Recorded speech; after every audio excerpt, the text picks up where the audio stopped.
What's up guys, welcome to another leftstickrightstick LittleBigPlanet team pick review. We've got some interesting levels in this week's team pick.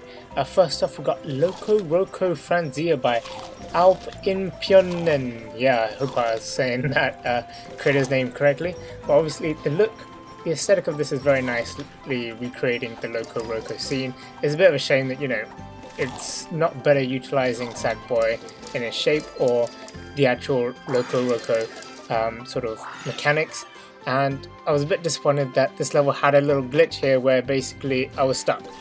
I had to, you know, just keep killing myself and just had to keep trying it multiple times before I could actually get through that.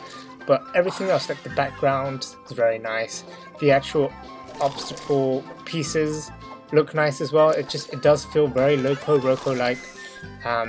But you know, one of the nice gameplay mechanics, actually turning the screen around and stuff, seems a bit missing, and I guess maybe Sackboy just doesn't really fit in. Maybe it would have been better if we actually had more of the actual LocoRoco mechanics implemented instead of just having the aesthetic, or at least, you know, like the Patapon level we've seen recently, use those aesthetics but actually cater it around Sackboy.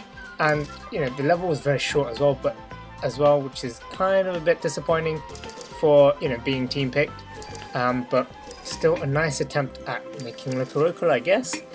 Would have been nice with a lot extra touches to it, and maybe just making it a bit longer, because the aesthetics are there, and you know, it's nice getting the point system and stuff. I really like this whole whooshing thing at the end, but it just felt like, oh, we're at the end. It felt very anticlimactic.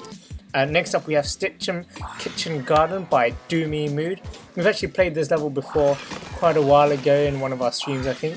doomymood usually creates some nice levels, a bit hit and miss sometimes with doomymood, but this one's is again in that middle ground. It's not that impressive, but there's still parts of it that are quite nice. So sort of the actual transitioning between layers in this whole thing, in this whole level, what Oddsock is kind of good.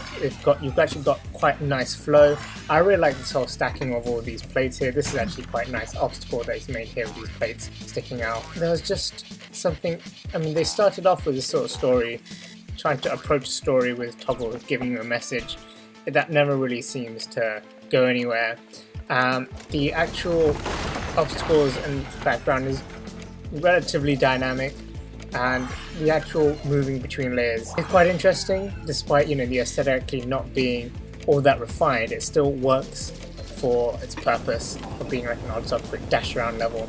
Some bits were a bit confusing about where you're meant to go, and some sort of locations, I'm not sure if it was just me, but actually it wasn't quite smooth transitioning in some sections. So like this whole transition to the basket didn't feel smooth, and this whole balloon trip just felt like it was too long for no apparent reason, which is a bit of a shame. But overall it was a nice-ish Oddsock racer. It's got some nice bits to it, but still there's areas that were a bit disappointing. And then sort of finally, technically we had 4 team picks this week, but this last 2 are going to be sort of like a combined thing by Trixel Creative. They're a really impressive LPP fan group, and they're making lots of stuff. They've made a really nice looking music player and a music store, and I really liked that the music player was introduced in a very, you know, LBP-esque way, and using this whole cutscene and everything, which is great. That's a really nice touch rather than just having the music player. There's just something nice about having this cutscene to introduce it, and how it feels so official-like, as it were. Though I do have some issues with the music player. I kind of dislike the fact that you had to, you know, you operate the music player by just hovering over it rather than actually pressing, like clicking it. It did annoy me because sometimes when I was doing the next button, it kind of skipped more than I wanted to.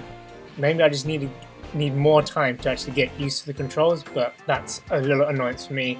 They also gave out a few of the actual soundtracks, and that's where the music store comes in, where they're going to add even more music stuff to. So it's sort of like a centralized place for you to go to for your music needs, because it's got all the LPP music in it, all the DLC music, and you've also got favorites musics from certain players, and they've also got actual albums or from other LBP musicians, and they're going to add more to it as time goes on. So it's sort of a really great place go for your music needs in LBP, and you can just download these little playlists. You can create your own playlists as well, and the whole menu system just looks really slick. So it's a great team pick, and it's a nice addition for the whole music scene in LBP. Definitely you need to check this out if you haven't already, if you need some music or just into the music scene in LittleBigPlanet.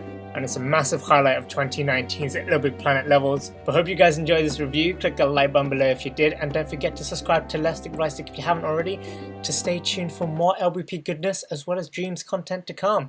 Hope you guys enjoy, and I'll see you next time.